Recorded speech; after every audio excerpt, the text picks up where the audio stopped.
My path in life was determined 100 years before I was born.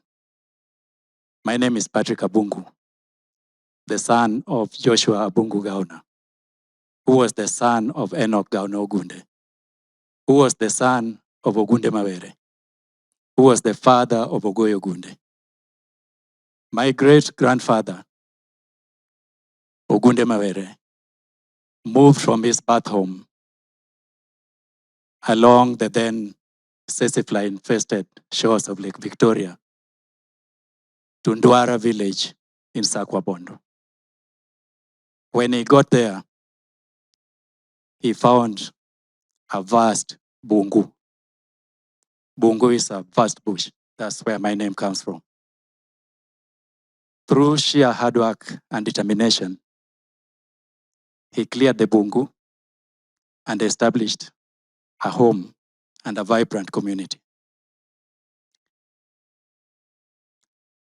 He sought, met, and married a beautiful, hardworking woman.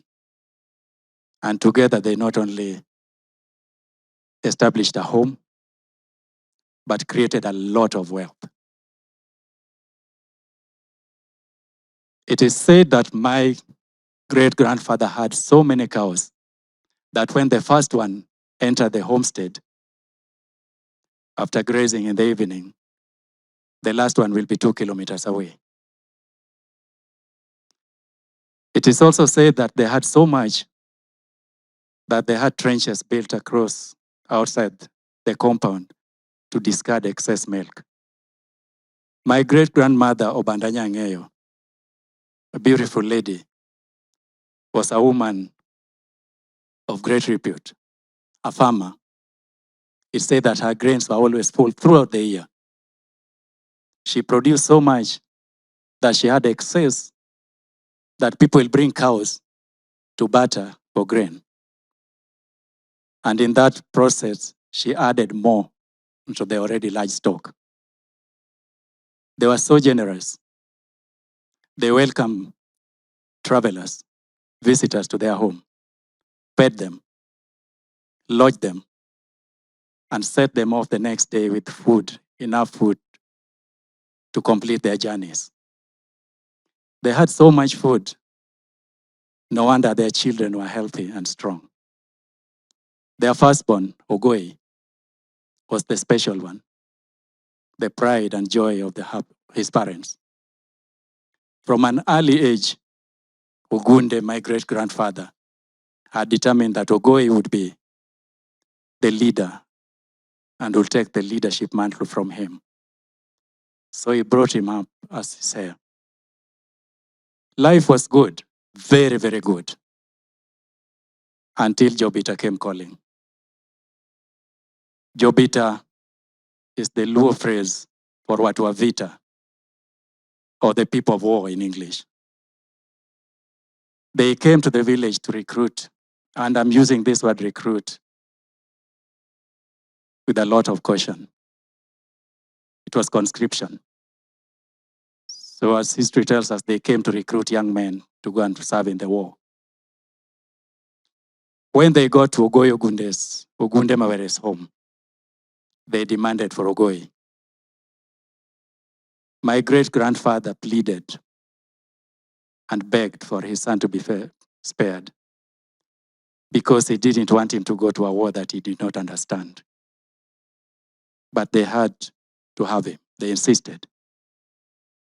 His pleas fell on deaf ear and hard hearts. Maybe you've heard of the legend of Luanda Magere. Ogoyi was as big and as strong as Luanda.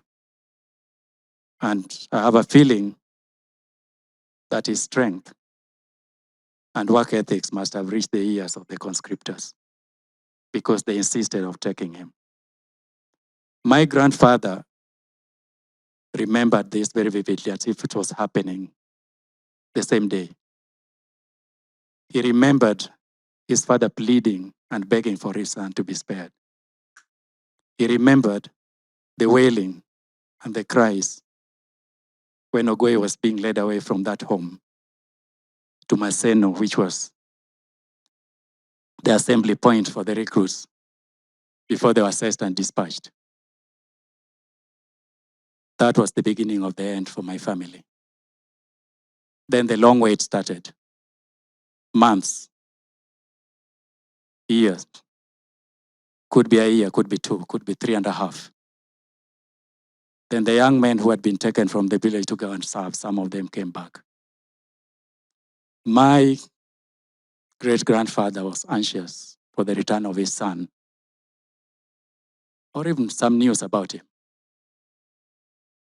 Ogoyi did not come back.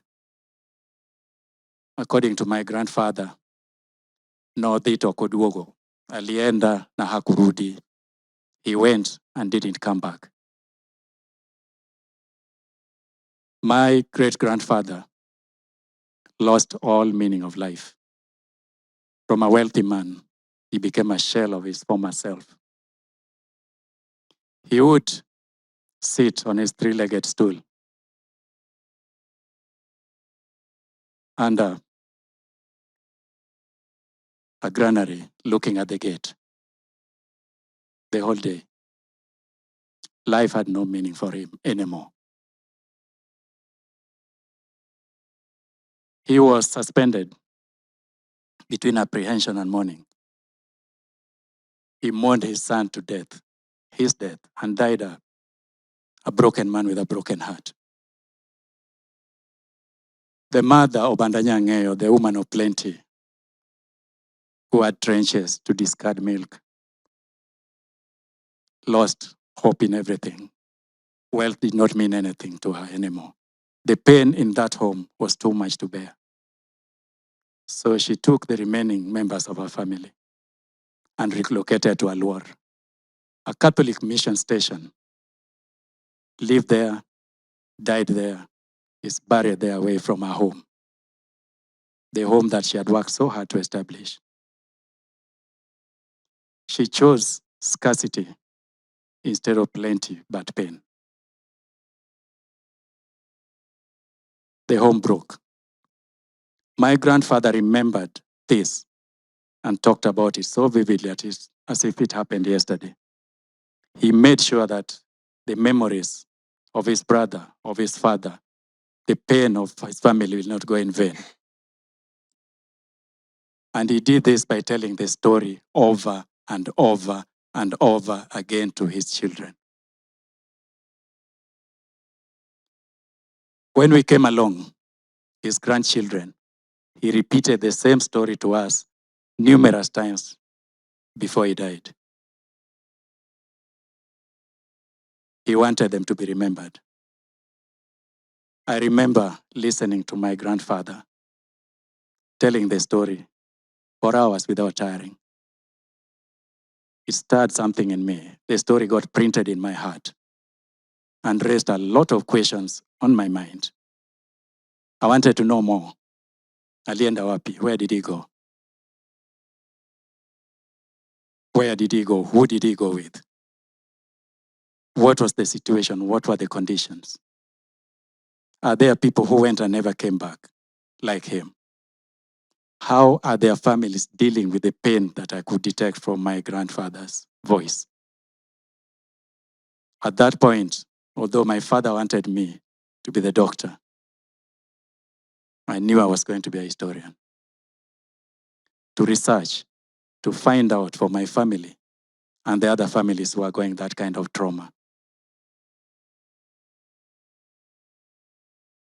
It's not very easy, but it happened, and we needed to find out. I work with the Commonwealth War Grace Commission, the non-commemorations program that looks at the historical inequalities in commemorations of those who served and died in the war. And the objective is to give them equal treatment in death, no matter where they came from, who they were, or where they died. Since I joined the commission almost 3 years ago, will be 3 in November, we have found names across the board. I think the latest would be 10 to 12,000. Those were unknown names. In Kenya, we've contacted relatives who had the similar story, alienda na hakurudi. We've talked with them and brought closure to their pain. One such example is Esther in Kitui. Esther was married young, a young bride, when she got married to Mutaba Ingati. They stayed together for 2 months or less. Then Mutaba, who was conscripted, went to serve, never to return back. Esther waited for 79 years. When we got wind of Esther's story, through our work, we researched. In our records, we found that Mutava died in India and is buried in Calcutta. There were 2 brothers. One died in Ethiopia and is buried in Addis Ababa. Nobody, the family never knew about this. We printed the documents, went to Kitui and met Esther, and brought closure 79 years later.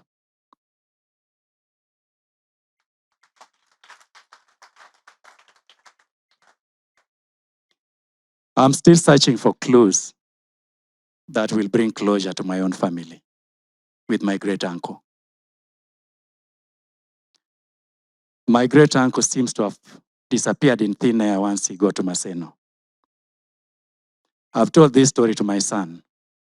I've told him this story because it's a story that should never die. I come from a long lineage of strong, hardworking men. Men who bestow authority and leadership to their sons and daughters. Men who never stop looking until they find answers they're looking for. I'm still searching for my great uncle. Hopefully, one day, I'll find closure to what I seek. Thank you.